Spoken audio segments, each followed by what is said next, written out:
A man's called a traitor or liberator.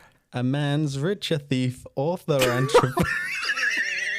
I said the wrong lyric. It's because I was concentrating. Mate, they're right in front of you. They're right in front of you. Bro's got the lyrics and he thought, oh no, I'll put my own spin on this. Yeah. I think Steven Schwartz, I can outdo him. A man's called a traitor or liberator. A rich man's a thief or philanthropist. Is one an invader or noble crusader? It's all in which label is able to persist. Is that the theme of the song? Yeah, close enough.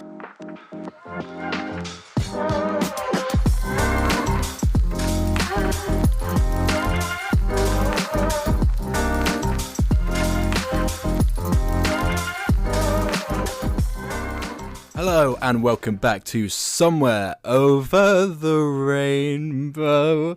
Bluebirds sing. And your hosts, Adam and Alfie, are presenting Moving Up Podcast. It's episode 89. That was a real different take there, Adam. I like it. Yeah. Yeah, God knows what happened. I felt possessed by Jeff Goldblum. EP.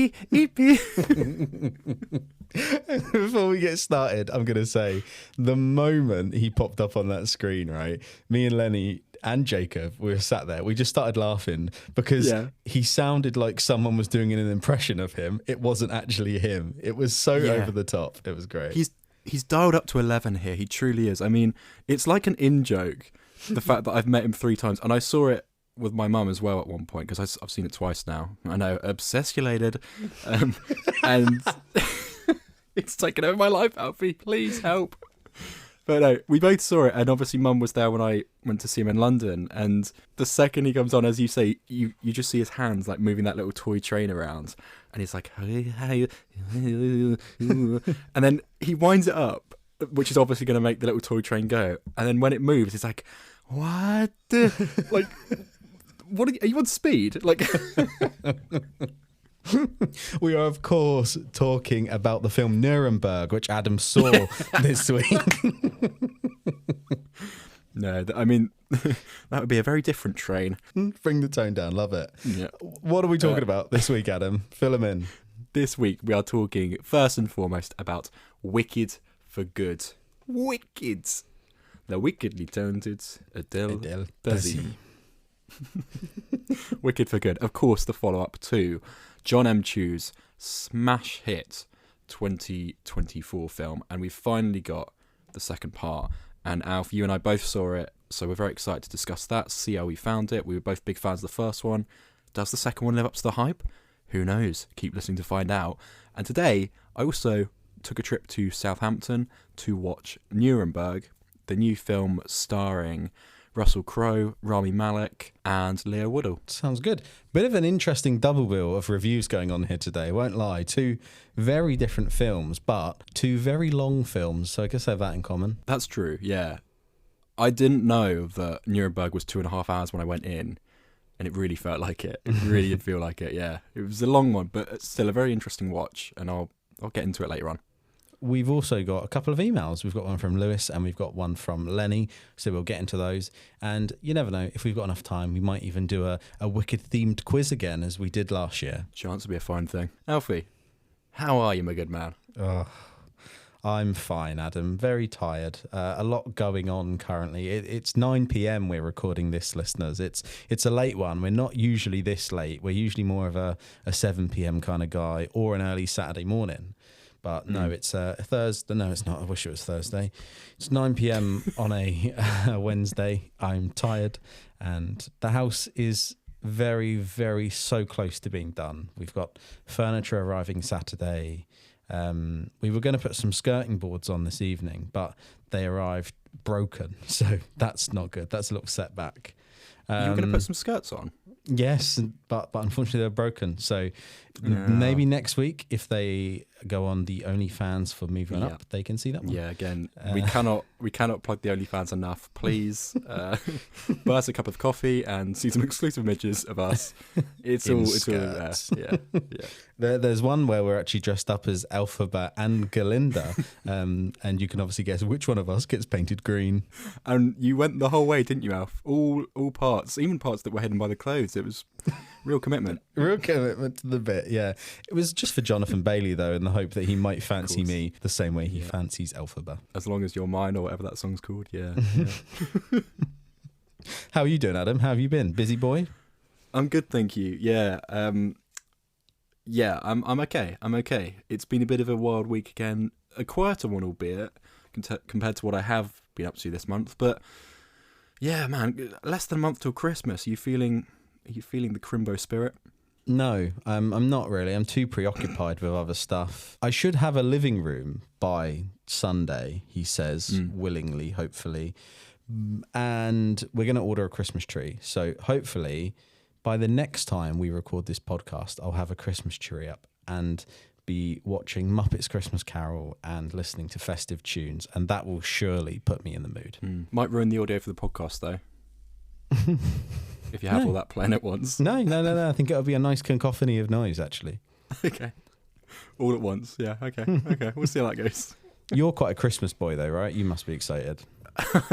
Quite a Christmas boy, yeah. As we discussed last year, I've got my Grinch pants. And since we discussed those, I've also got a pair of Wallace and Gromit pants, which also has Wallace right over my Wallace. So, yeah, there's a whole separate wardrobe that I break out as soon as it hits December.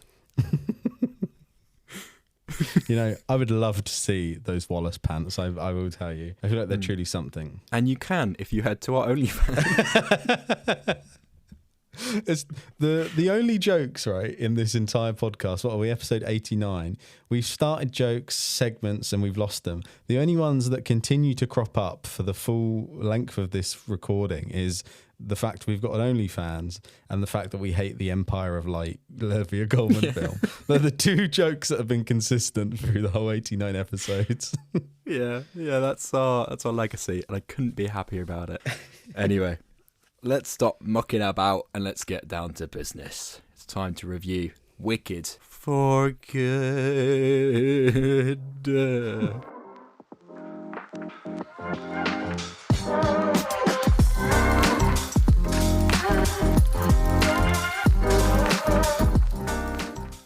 As Adam said, Wicked for Good, the second part in this adaptation of the stage play from John M. Chu, this film is.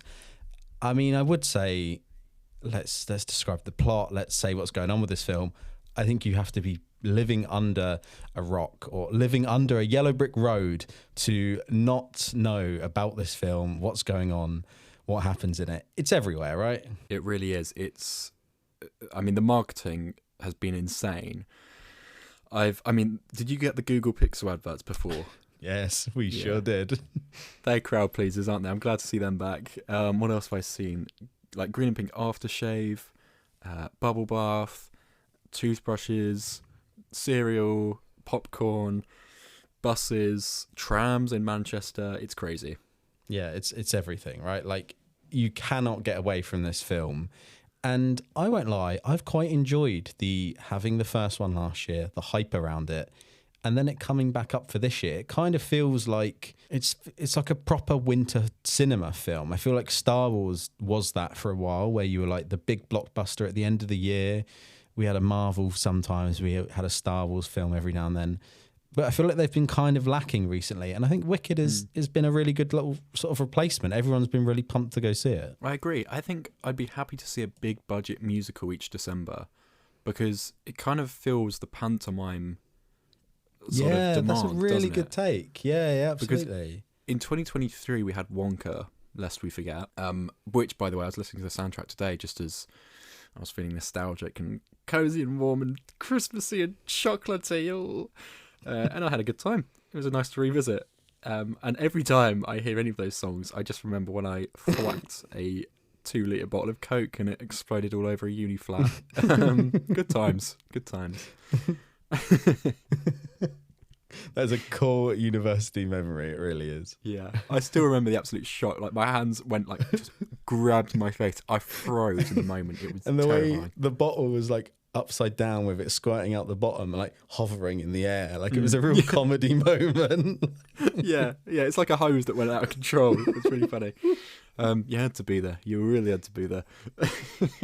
But yeah, Wicked for Good. I guess we can't really talk too much about the plot, but we'll just set it up. If you haven't seen the first part, it stars Cynthia Erivo as Elphaba, who is the Wicked Witch of the West, except the whole point of Wicked is actually it's her side of the story, and actually she's not that wicked. It's all propaganda that's painted her to be the villain, basically, to unite the Ozians to support the Wizard of Oz, I suppose. You've got Ariana Grande playing Glinda, or Galinda, who is, obviously the witch in the original 1939 film, The Wizard of Oz. She's in pink, very sort of feminine, very popular, hence the song Popular from the first film. And they become an unlikely pair of friends, but they fall out, and basically they find out the Wizard of Oz is a fraud, as you kind of figure out in the original film. And so Elphaba is ostracized and decides, right, if you're not going to respect me, I'm going to go off, I'm going to do my own thing, I'm going to save the animals myself. And that's kind of where the second film picks up, right? That's a very succinct whistle-stop tour, but I think that kind of catches you up. Did you know, first of all, that there's a 5-year time jump? Because I didn't get that the first time I watched it. No, I got maybe 6 months. Yeah, same. Yeah. Because they say, literally as the Universal titles is coming up, you've got Madame Morrible, we'll get onto her, played in one of the performances of the year by Michelle Yeoh. And she gives a voiceover that's like, it's been 12 tide turns since the Wicked Witch denied the wizard or something. That kind of phrasing, which is obviously in keeping with the world, but really doesn't tell the general audience anything. Yeah, absolutely. So like you, I was like, oh, okay, it's been a few weeks or a couple of months, but no, it's been 5 years. Yeah, which did not. When I watched it the second time, that made a lot more sense. Yeah, didn't grasp that at all. Like you just said, I thought it had maybe been sort of a couple of months.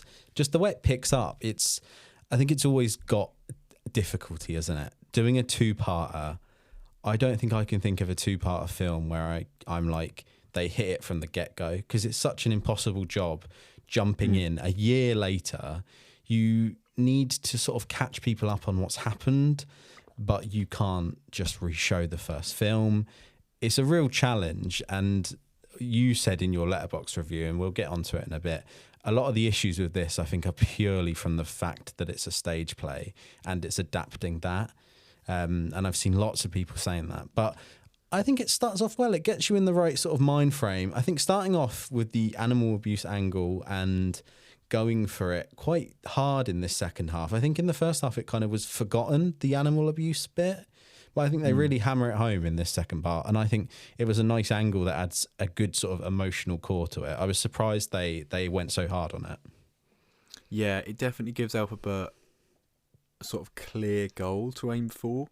I'm not really sure. I guess I'd have to rewatch the first film. Why the animals are in cages? I can't quite remember. Well, me and Lenny had this conversation on the way home. I mean, they're being used as a scapegoat. I get that. Pun intended with Peter Dinklage's actual goat. But a scapegoat for what? I can't tell you. I cannot tell you what they are blaming on the animals. And I've been trying to work it out, but I just can't work out what they're blaming on the animals. What is the Wizard of Oz blaming on them? I don't know. Yeah, it's strange because also Glinda's not doing anything bad. Like, she's just saving the animals. Like, she's setting back the infrastructure building of the Yellow Brick Road, but beyond that, she's not really done anything, at least not on screen. I don't know. It's all the propaganda, I guess, and it's all a bit of a mess. I think that's my biggest takeaway, is that this film is so different to the first one. And as you say, the fact that it's adapting the second part of the play is inherently giving it some problems, because I think widely the opinion is that the second part of the play is a bit weak and a little bit confusing, because that runs concurrently with the Wizard of Oz story. So you have Dorothy in here, you have the Tin Man, the Scarecrow, and the Cowardly Lion, they're all in here, albeit off to the side. Albeit the back of her head. Yeah. Yeah. What do you make of that decision, by the way, not show Dorothy? I guess it's not her story, so you don't really need to see her, but it is weird. Yes, it is weird. The choice to show them melting Elphaba or the Wicked Witch from like a broom cupboard just through silhouettes. I like the attempt. I think the like sort of flashes of Dorothy and the like close-ups of the shoe, you get it all. It's not like you're missing out on anything, because you're right. If you want to see that, you just watch the original.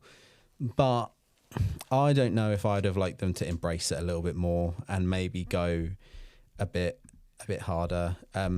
This isn't a spoiler, but very vaguely, they could have done with doing that Scarecrow. I don't know why they kept that Scarecrow reveal so long. I think it harmed everyone knew, right? Like, it's really obvious from the marketing, let alone watching the film. So I don't really get the hiding him and not showing him. I just think I would have liked them to embrace like you said, it's not Dorothy's story, so I get that, but maybe just a little bit more. I maybe would have liked them to have brought her in a little bit earlier. I feel like the first half was really quite slow or slower paced. And then I feel like the moment Dorothy shows up, the film's over. I feel like it just rushes through. The pacing was a real stickler for me.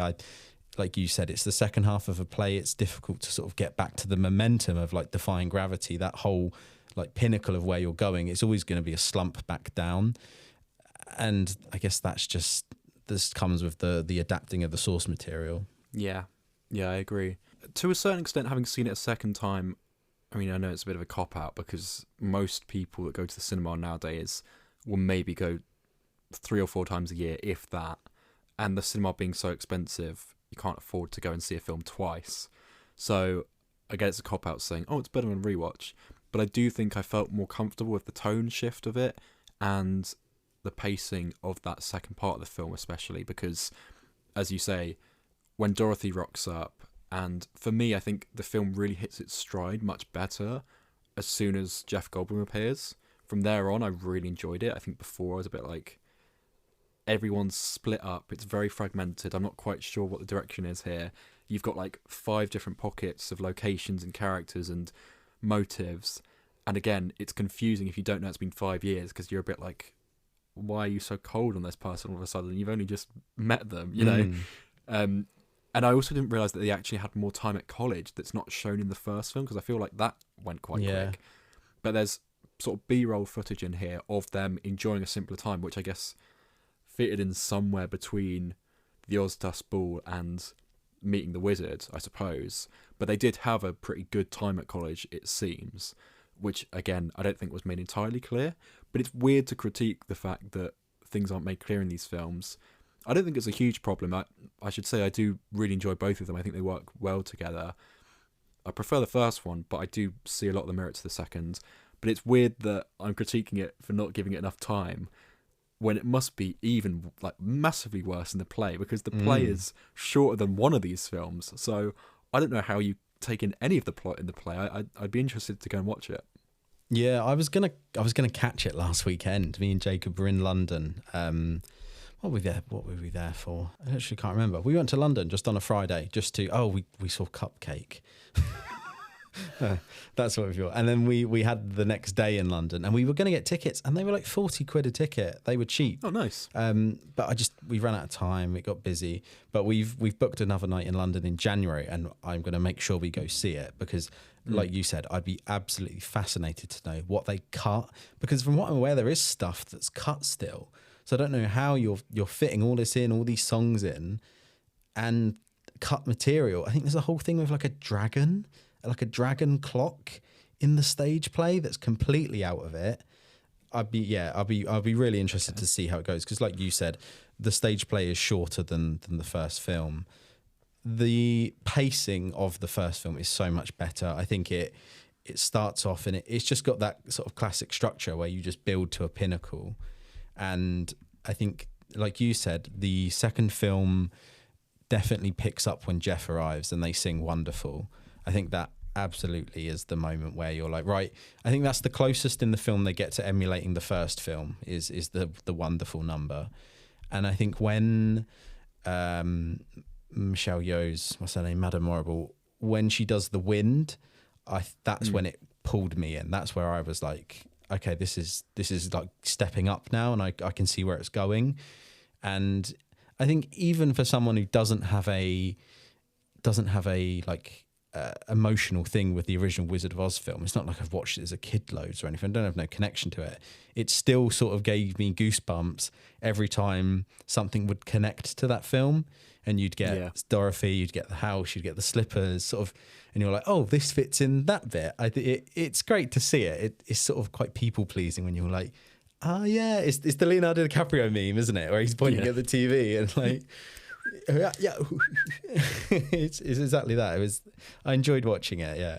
You mentioned Wonderful there with Jeff Goldblum. Should we run through the musical numbers and just say briefly what we thought of them? So it starts out with Every Day More Wicked, obviously reprised from the song at the first film, I think. Is that? Yeah, it is. Thought that had good pace. It really got me in. I liked that it starts off with the same like dun, dun, dun, dun. Like that is a really nice motif that I think plays subtly in the background of a lot. As Long As You're Mine, but also throughout the film. Then you go to Thank Goodness / I Couldn't Be Happier by Glinda in the sort of Munchkin Square. Thought that was quite a nice song. It's a good moment to actually catch up with Glinda and find out where she sits with it, because she seemed quite, although they were friends in the first film, in the final act I was always a bit like, are they friends or do they hate each other? Yeah.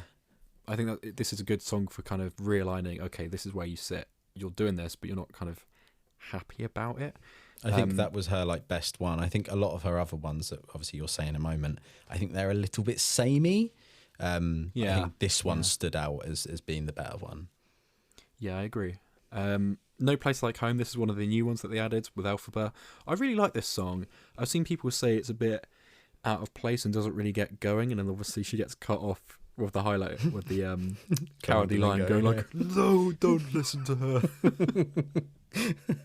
in his 2 minutes of screen time, Carmen Domingo once again, so good.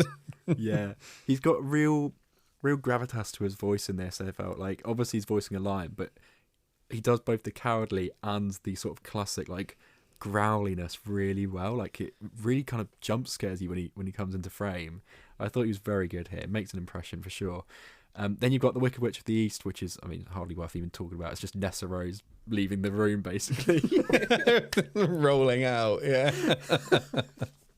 Sorry, as a side note, Leah, one of our friends, was saying to me that we're joking basically about Nessa Rose being such an awful, like horrific character. Like she's really unlikable, and we were saying, I like to imagine that the writer of the play and the book was like, right, I'm going to just write about my ex-wife, and like really angrily wrote this horrible woman, and then was like, oh, hang on, we need to be at least a little bit likable. We need people to somewhat relate to her in the first part.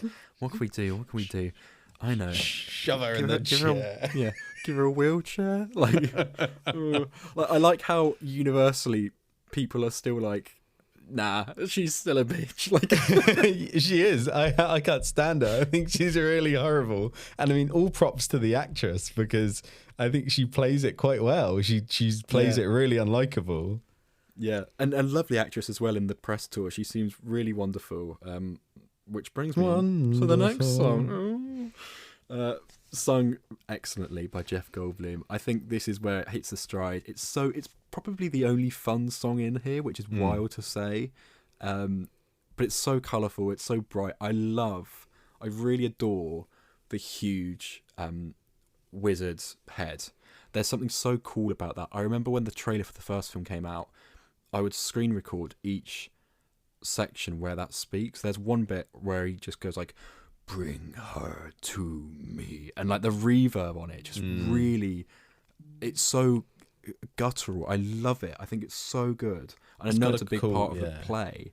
I kind of wish there was more of it. I know like that's not the point of the story, like it's really just one aspect of the wizard and it's all up front anyway, But I could watch. I don't know what. I could watch half an hour of that. I absolutely love it. And that's why I got the Lego set of the Emerald City, just because it's got a mini version. I'm like, I really think this is so cool. Like, every time they're in that room, it's so menacing but badass. I'm like, that's a huge Jeff Goldblum head. Like, I want it. It's cool. It's got like a really it's almost like steampunk with all like the cogs behind, and like the way the face is made up of like this bronze material, which like emulates like obviously his skin tone, but also just gives it that like quite old steampunk sort of retro feel. It's really cool. I agree with you. And when it's sort of humming along and moving its head to the song, it's like, this is excellent. Because it's also unsettling as well. But you've got like the disco setup going on, and then the fire out of the wall. Oh, it's what a great set. I'd love to visit that set. Obviously, it's probably taken down now. But gosh, if there was an experience where you could walk around that and like the school and stuff, it'd be incredible. Next song is "I'm Not That Girl," which is just at the wedding after Fiyero runs off with Elphaba. I thought it was sweet, very quiet. It was sort of one of those songs that's kind of spoken rather than sung, which is a bit awkward because you're sort of like, oh, is it going to get going? Oh, no, it's not. And it's just a sad moment, a little beat in the film, I guess. Then you've got As Long As You're Mine, which is quite playful, to be fair. I actually thought it was a really sweet love song, and I wasn't expecting to buy the chemistry between Fiyero and Elphaba, but it really does work. The one line I don't like, I know it's a bit divisive at the end, where she like pulls back from kissing him, and he's like, "What's wrong?" And she's like, "For the first time, I feel wicked." Oh yeah. Oh no. It made me go, eesh. Yeah. Because it doesn't really even make sense. I don't really like get it. Like, yeah. Yeah. I think it's just like, oh, I feel wicked. I'm gonna snog you. Jonathan Bailey. I'm gonna go into the covers with Jonathan Bailey. Yeah, I mean, I'd feel wicked as well. Yeah, so fair play, Elphaba. Fair play. We're just jealous. That's all it is. Oh my god, March of the Witch Hunters with Bach and some of the protesters. He absolutely earns the paycheck. What's the guy's name? I've forgotten. Ethan Slater. Yeah, Ethan Slater. He owns the scene. His transformation scene is also very well done and eerily creepy, and like it's not a body horror at all. But when he comes out that room and you've got his face that just looks really quite mangled, I think it's really, really quite good. And it had the potential, obviously not going to because it's a kids film, but it has the potential like to have made it really quite scary. And the witch hunter part where they're shouting killer and his face is like silver and lit up with these torches and pitchforks and he's shouting how he's going to kill her and it keeps zooming in on his axe. It's so good. And I think Ethan Slater absolutely, like, I think he was so sort of, he's just this goofy guy in the first film. But in this film, yeah, he owns it so well. It's so good. Yeah, it's range, isn't it, for sure? I mean, even when he's going onto the train at the start of the film and he's got his bags and he stops to check his hair and he makes it look worse and he's just there with like the cheesiest grin I've ever seen in my life. He's there like, oh, I'm going to have to go and declare my love for Galinda. He's like, no, mate. No. And then they throw an Uno card, don't they? Yeah, and go like, now look at yourself as a tin. Yeah. Look at this baked bean can of a man. Like, beans means Heinz. And other brands. I think I saved that one. And then The Girl in the Bubble, which it's all right. It's all right. It's so samey to me. I think, like I said, all of them apart from our first one, just they sort of blend into one. And I almost didn't know if it was the same song just coming back for a reprise. I think it's the weaker. I don't know if they needed to write new songs for it. I know there's only 2. I thought there was going to be more because they bigged it up in the promo. It's fine. Yeah, it's harmless, isn't it? Yeah.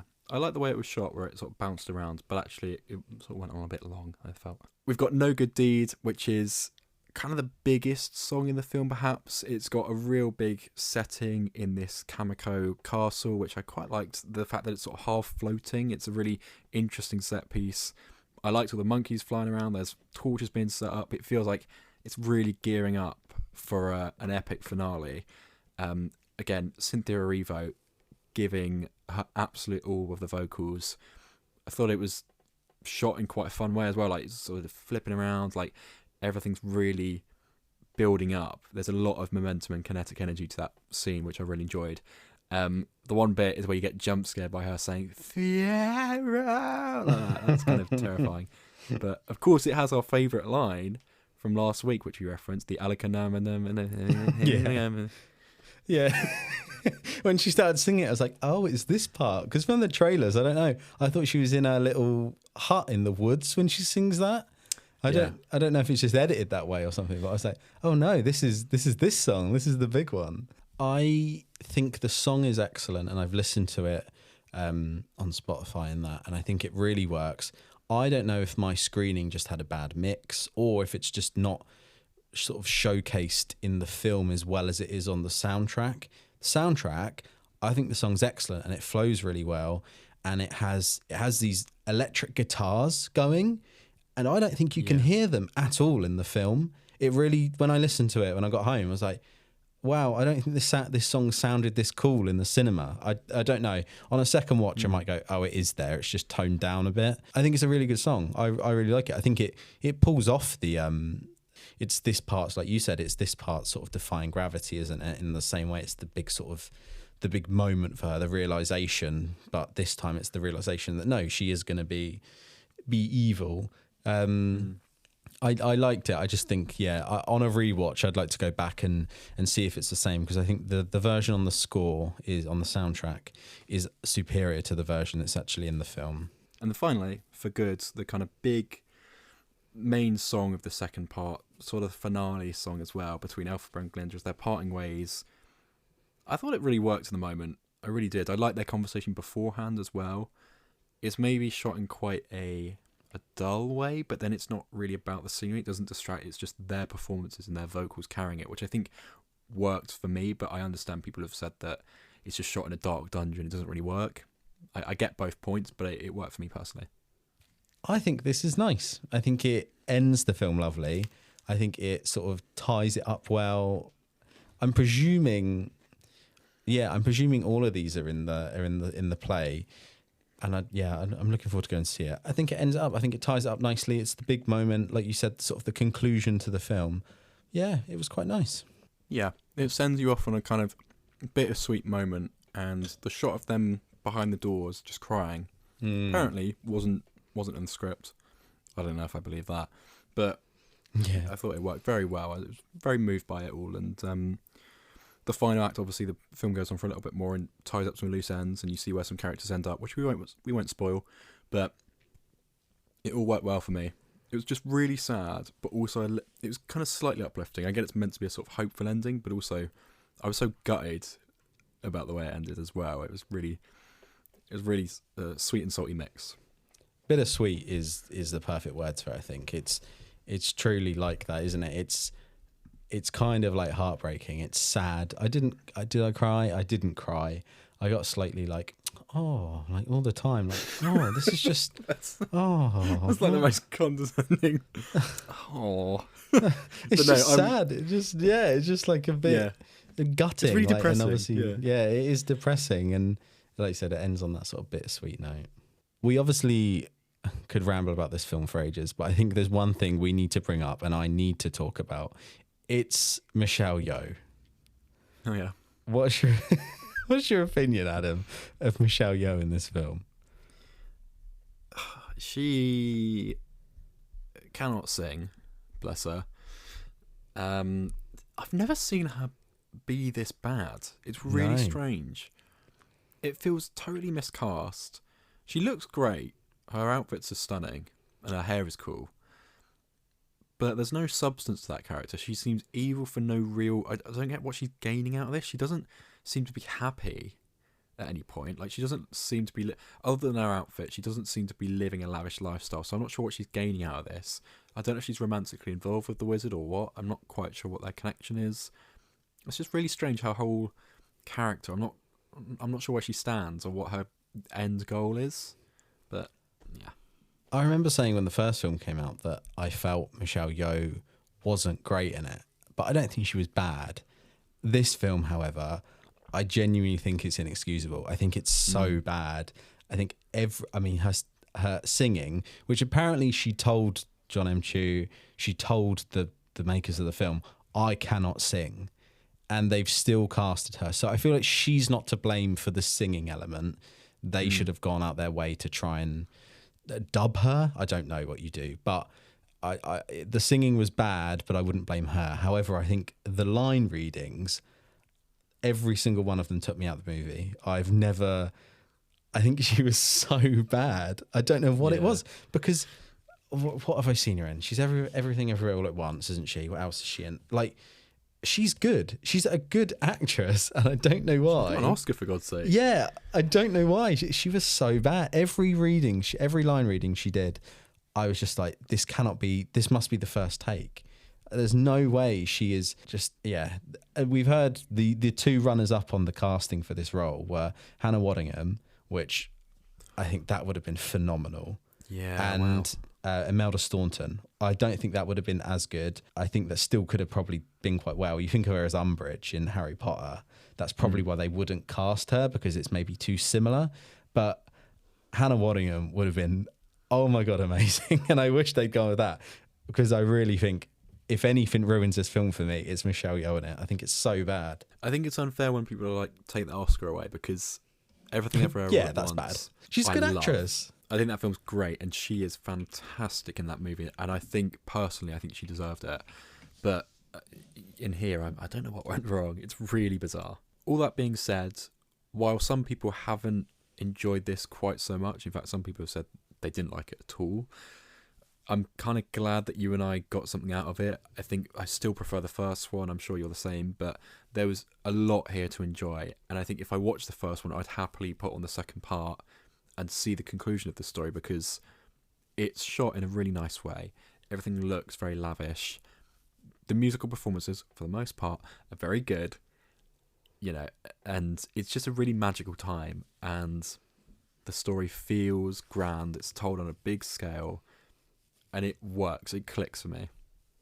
We haven't spoken about stuff like set design, but the sets they've made for this film are absolutely insane. Like the production scale, the outfits, like you said, on Michelle Yeoh, I think they were really, really noticeable on Michelle Yeoh.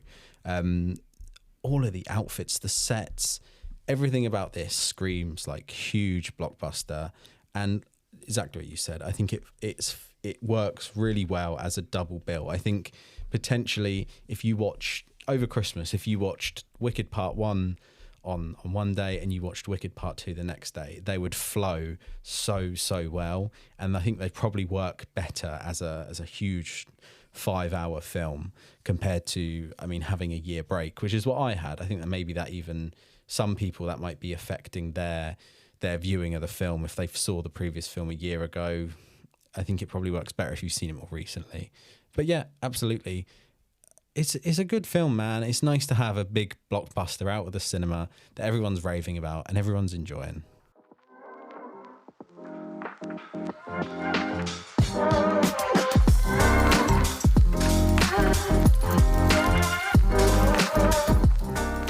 A bit of tonal whiplash here. We've now got Adam reviewing Nuremberg, the new film from James Vanderbilt, focusing on the Nuremberg trials, from what I'm aware, right, Adam? Yeah, that's right. And it stars a great selection of actors here. You've got Russel Crowe playing Hermann Goering, who is basically Adolf Hitler's second in command. Rami Malek, who plays Douglas Kelly, who's a psychiatrist who is brought in to check that all these Nazi higher-ups are fit and well to take part in a trial. So already that was quite a divisive thing to do at the time. A lot of the people, millions of people have been affected by World War II, of course, and they really just wanted these horrible people to be hung or shot immediately without a trial. They were inhuman and didn't deserve a fair trial in many people's eyes. But this sort of follows Michael Shannon's character, who plays Justice Robert, I think, or Robert Justice, something like that. He's got a role within the US's legal structure. Can you tell I'm out of my depth? I didn't study law, guys. Okay, leave me alone. But he's sort of there as a a bit of a side character, but it's his story really about how he was really headstrong and demanded that these people deserved a fair trial, because a lot of the anti-Semitism of the Nazi Party and this horrible period in history, of course, the concentration camps, all those sort of things, it all started really, this hatred started in law with the Nuremberg rallies, right, in the 30s and the late 20s. So he was like, right, this war may have ended on the battlefield, but it really needs to be finished in the courts. It's quite famously documented that the Treaty of Versailles really embarrassed Germany, and it broke the country, basically. It was put in a huge amount of debt, and it was basically stripped of anything that would give it any power. And it was through this that Hitler then weaponized that sort of embarrassment and anger and frustration to then build up to World War II and be like, look, we're going to get our own back. And it became, very nearly overtook the world. So it's quite an impressive, albeit terrifying, shift for Germany. So they were like, we really need to get this right, because we cannot afford for a similar party to take power and try something similar in like 10 to 15 years. So there's a real high stakes, and you can really feel that, even though it's just intimate conversations throughout the film and dark sepia toned lighting. It's all very sort of in bunkers or in offices and in dugouts, that kind of thing. It's really very dirty and dusty and depressingly shot in a way. Interesting to look at, but also very atmospheric, and you really feel the stakes throughout, as I say. So Michael Shannon in that, Leo Woodall, who plays Sergeant Howie Triest, who is, you find out he's born in Germany to German parents, but moved to America before the war broke out. So he is the translator for Douglas Kelly when he's speaking to these higher ups. He's got a really nice emotional arc in this that really kind of really got me, I've got to say. I didn't tear up, but I was really like, yeah, that hits. That really adds another dimension to this film that I wasn't expecting. You've got John Slattery in there, who's probably most famous for playing Tony Stark's dad, Howard Stark. That's all I could ever see when I see him. And also possibly Jake Peralta's dad in Brooklyn Nine-Nine. I think I'm right in saying that. Anyway, niche cut. Who else? Richard E. Grant, of course, who plays David Maxwell. What's his name? I can't get the whole full name, but he is the sort of UK representative of the legal system. He comes in and is in a few scenes, has a good witty back and forth, is always drinking tea as well. That's one thing I'll say about this film, is the amount of people that drink black coffee or black tea like it's a shot of whiskey. Like, especially in the courtroom scenes, they're about to do a speech, and Michael Shannon at one point is like, ooh, like grumbling as he does and sort of side-eyeing everyone, takes us next back a shot of espresso and then does a great speech. I'm like, what is going on? What's in that coffee? Anyway. It's kind of a strange film tonally, because obviously it deals with the Holocaust, and they use archival footage of real video shot that was probably used at the time in the courts, actually. It really arresting images that made the whole cinema fall silent, and you're kind of just watching this and watching the characters react to it. It's really fascinating, because you're both horrified by the images and equally horrified by the reactions of the people in the room who are watching it, if that makes sense. I think it's a really interesting setting to go back to a time where, of course, in the war, it was all kept stum. Like, no one knew that that's what these workhouses were for. No one knew it was the attempted extermination of a race. So it's really powerful to see people discover that in real time. And the videos that they select are really impactful as well. It's images and videos that I'd never seen before. And yeah, it really is very affecting and well done. So it's a film that definitely knows when to slow down and when to, really let the impact sort of the Holocaust and of these war crimes, really just sit there. Like, it kind of steps back. It's like, okay, look, we don't need to make this Hollywood. We can just leave that and it will have an impact, right? I think that works quite well.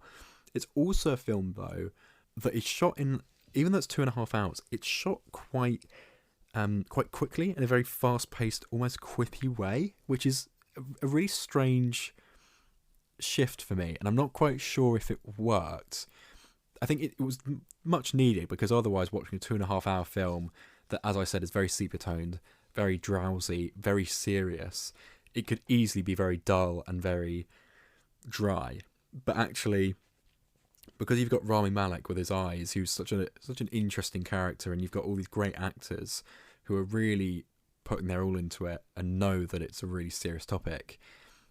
There's a lot of like almost comedic scene changes. Like there's a moment where someone throws down a cigarette, and the next cut is like a really lovely transition, but of someone like stepping into a puddle. It's like the sound design really is almost a bit playful. It's really weird to describe the film as being like that.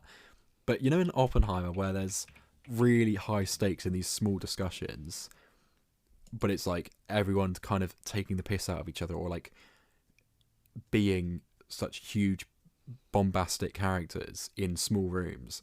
It feels like that, but obviously at the other end of the war, which is interesting. But it kind of felt, not that this is by any means on the same level as Oppenheimer, but the dialogue scenes I would compare to being that kind of tone, if that makes sense. So there are moments where you'll actually chuckle in this film, and moments where you'll kind of grimace at the thought of these people who did exist and who were just so hateful. Like there's a moment where one of the Nazi higher ups says that he can smell a Jew in the room next door, which is just like, what? Like, you sound like a pantomime villain. It's completely crazy, and yet people were like that at the time, and it's just wild. So I found this film overall to be quite, well, very interesting, very, very interesting. I didn't know much about the Nuremberg trials at all, to be honest. So it was interesting to see these characters interact and these people, you know, what they wanted to gain out of this situation, how much pressure they were under, and also like the sort of more morally grey areas. So like the psychiatrist Douglas Kelly, Rami Malek's character, is studying these people and almost feels a bit sort of sympathetic for Goering at points. He visits the wife and the daughter and sort of takes care of them while he's in prison, and he kind of forms a bit of a friendship. He like shows him how to do magic and plays cards with him, but all just to kind of really judge and gauge what makes Nazi people different from, you know, from the regular folks. Is there something wrong with them, or even scarier, are they just like us, you know? So it's interesting, and I think the film does a good job of balancing that and almost making you sympathise with some of them, because they do feel human at the same time as them feeling like monsters. So I think that's a really well-tread line.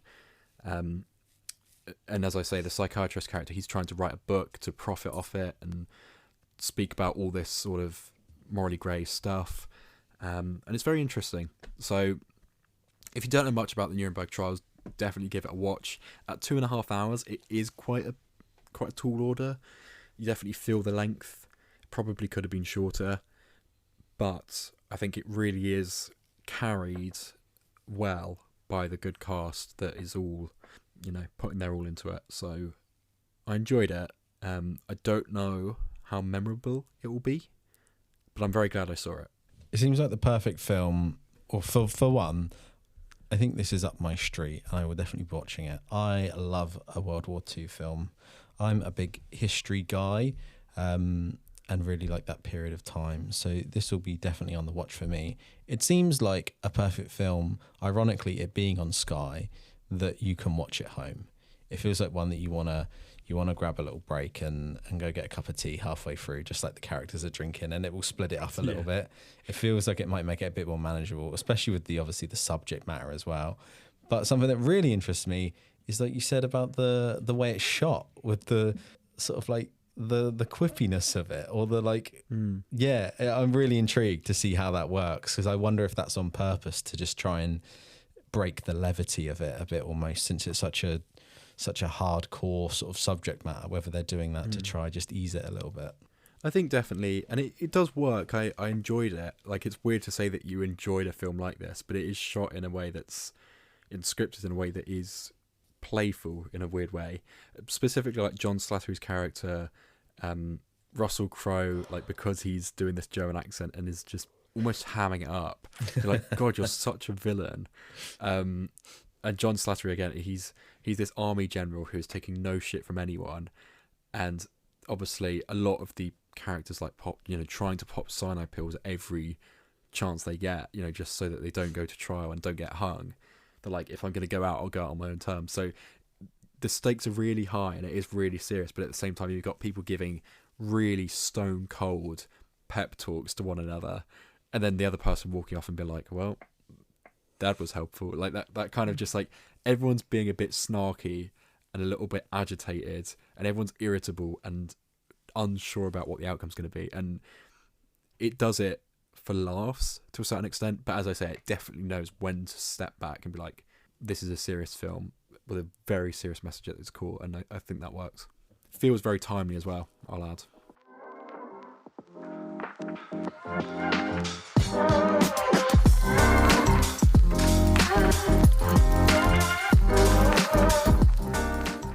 We've got some listener correspondence. We love that. So this one is from Lenny, who watched Wicked with me yesterday. Yo team, hope all is well. A quick one today as I'm rushing to get a mention in on the episode discussing the most wonderfully wicked for good. You see what I did there? Shortening the gap, I honestly really enjoyed both Wicked 1 and 2. I watched them both within the same week. Focusing on Wicked for Good, I think it's the biggest standout is Jeff Goldblum. Main moment with the song Wonderful. It's an absolutely great and fun scene. Obviously, there is more than that, but I'm sure you boys have said all of that. I would like to say that I don't love the ending. I'll skip that bit, sorry, Lenny. But Lenny, anyway, in summary, Lenny doesn't like the ending. And he feels, okay, I can say that, yeah. He feels it ruins the kick that the audience get for the end result, which is interesting. And I do kind of get, because they hang with what happened at the end. They do hang on it. And I'm like, oh, wow, maybe that did happen. And obviously then they reveal. The last thing is, I think that the pacing gets really weird and doesn't line up with the scarecrow. Yeah, so this is worth talking about a bit. It doesn't line up, and I get it's not canon with Wicked, but it doesn't line up perfectly, does it? With Wizard of Oz, sorry. Because Dorothy walks off the Yellow Brick Road and she bumps into the scarecrow, but Dorothy has already left to meet the scarecrow and he isn't the scarecrow yet. So the timeline doesn't match up at all, which is just, I mean, you kind of have to take it with a grain of salt, don't you? Because I get that it's kind of like a fan fiction. It's like people often say that, don't they? It's like the most popular fan fiction that became law.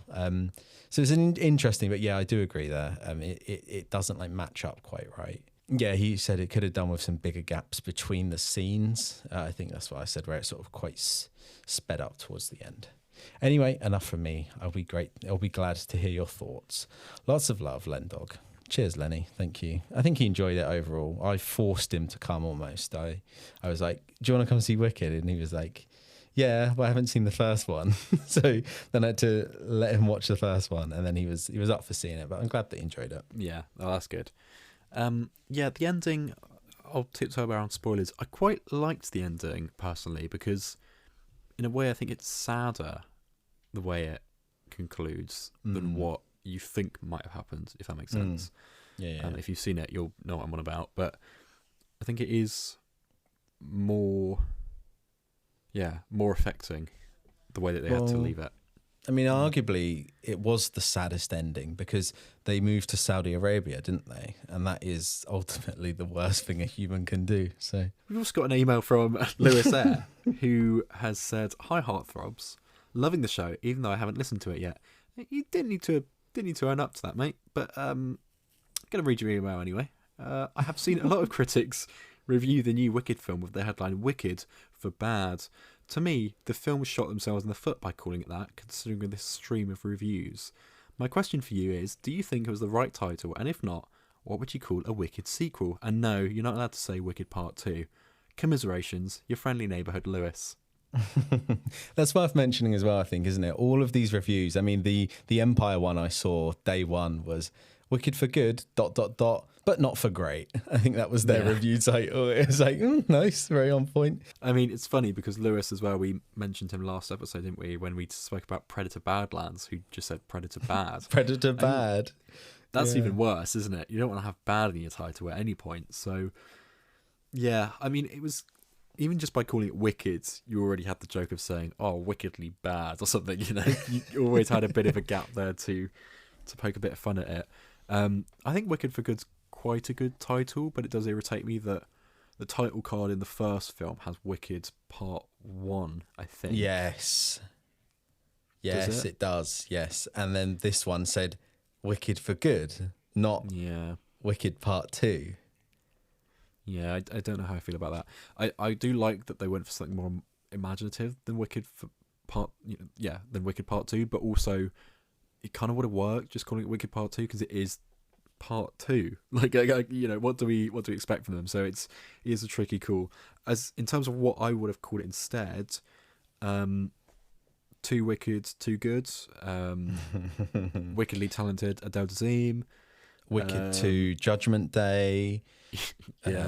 Wicked the Dark Knight. Wicked. A Good Day to Wicked Hard. Wicked with Vengeance. There's so many. Yeah, the list goes on. I quite like Wicked for Good. I'm not mad about it. I think Wicked for Good is perfect. I mean, I get what you're saying because it purely lends itself to these reviews, but that is the perfect one. It's that penultimate song, the final song, sorry, and it's like the pinnacle of it all. I think Wicked for Good is a very good title. Maybe Wicked There's No Place Like Home. I don't know, something like that. I'm going to copyright that. Coming to a screen near you soon. Have we got time for a very quick quiz, Alf, and then we'll bid each other adieu? A wickedly quick quiz. Yeah, go for it, Adam, of course. Is it wickedly themed? It is wickedly themed, yep. Well, I'll be with you in a clock tick. Very good. Sorry, I know this is a really small niggle, but no one said that in the first film, and now they're all saying it. Like some sort of 20 trend. times. I thought they were going to say 6-7, 6-7. Fuck off, honestly. Please just give me a clock tick. I'm talking to Bach. I hated it. Bach. If they had said it in the first film, I would have been fine with it. But it's the fact that it's not uttered once, and then it's said about 6 or 7. It's said about 6 times in the second part. It really ground my gears. Yeah. I'll be back in a clock tick. Just give me a clock tick.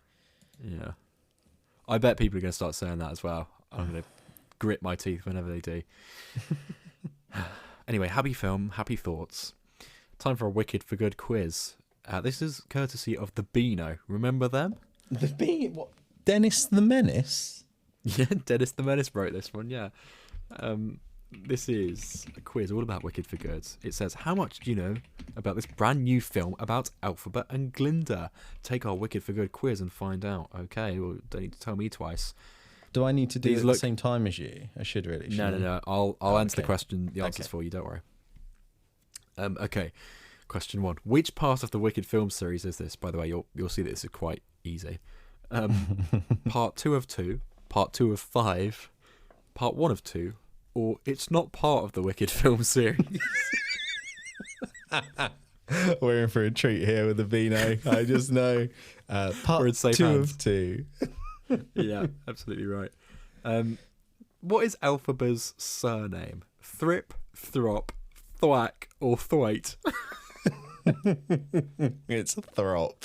Who is the governor of Munchkinland? The Wizard, Glinda, Dr. Dillamond, or Nessa Rose? Nessa Rose. Who, by the way, when she gets crushed by a house, I thought it was so funny. It's so good. True or false? The song "The Girl in the Bubble" was written especially for the film. Yeah, if you listen to this podcast, you'd know we've already said this one was written. Yeah, come on, the Beano, weren't you listening?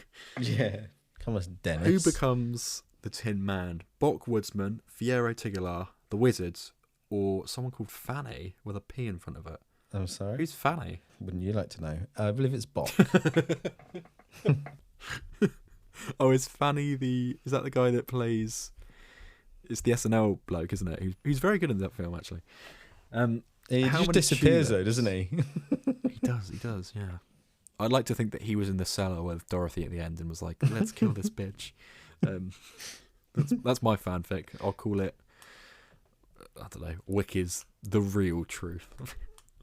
How many tulips were used for the film's set? 1 million, 3 million, 6 million, or 9 million?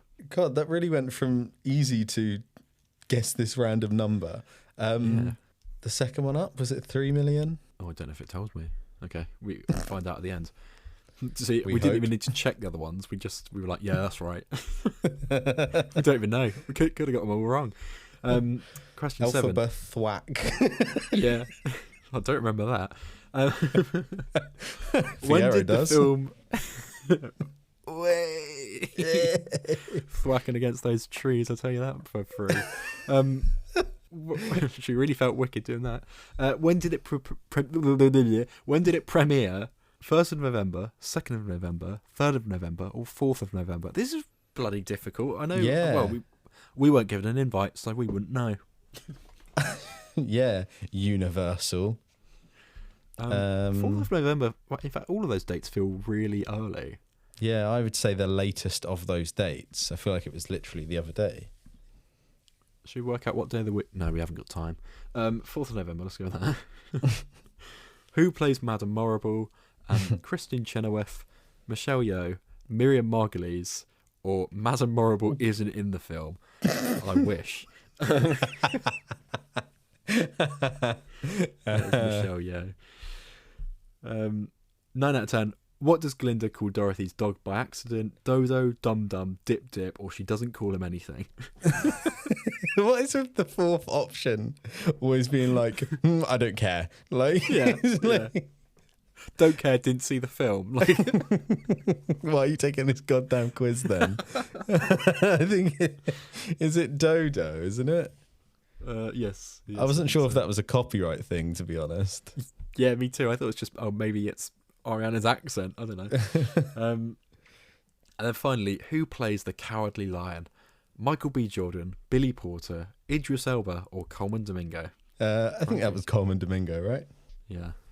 Good job. We got 9 out of 10. Oh, does it tell us which one we got wrong? Oh, yeah. Hang on. I'm going to have to scroll back. We got the premiere right. It wasn't 3 million tulips. It was 9 million. Wow.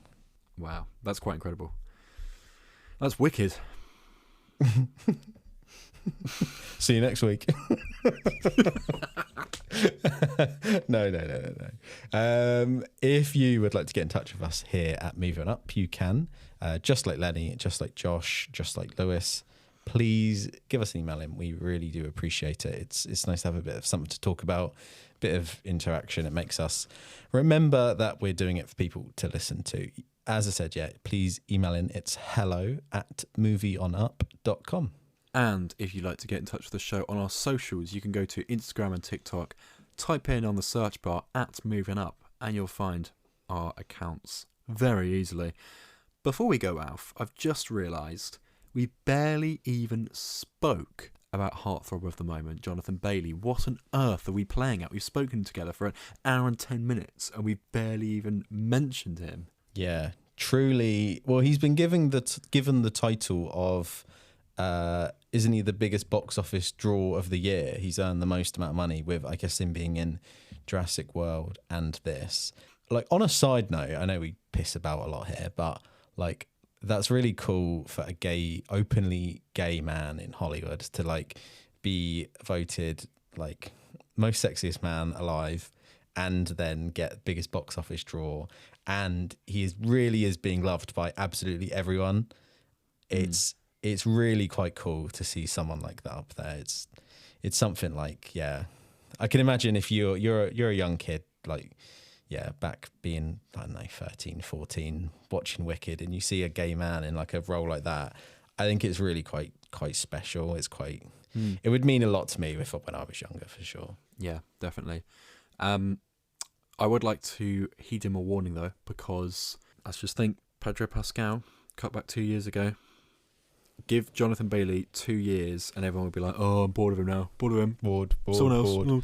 Oh, is he going to play Wicked and Glinda? Are they going to play every character? Is he?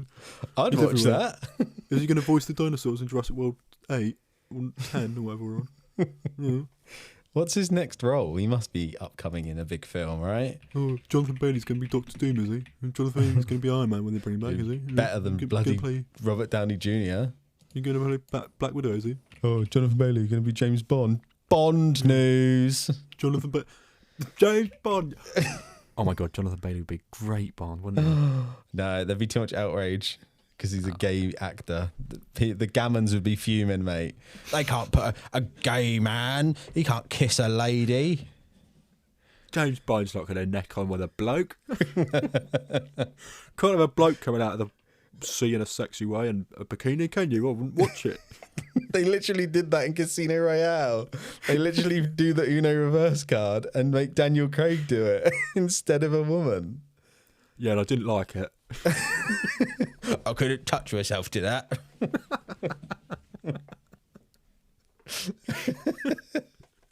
Horrible. It was a tough tug, but not impossible.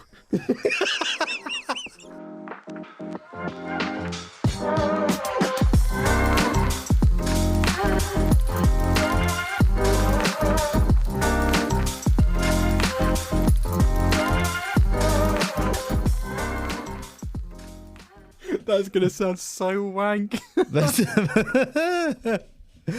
great.